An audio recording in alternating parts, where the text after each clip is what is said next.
আমার সন্তান আমার পৃথিবী।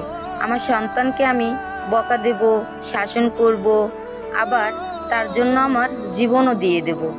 কিন্তু আমার সন্তানের দিকে যে বাঁকা নজরে তাকাবে, তাকে আমি কখনোই ক্ষমা করব না। হোক সে আমার স্বামী, হোক সে আমার মা, হোক যে কেউ। আমার সন্তানকে যে ভালোবাসতে পারবে না, সে আমার কাছ থেকে 100 হাত দূরে থাকবে।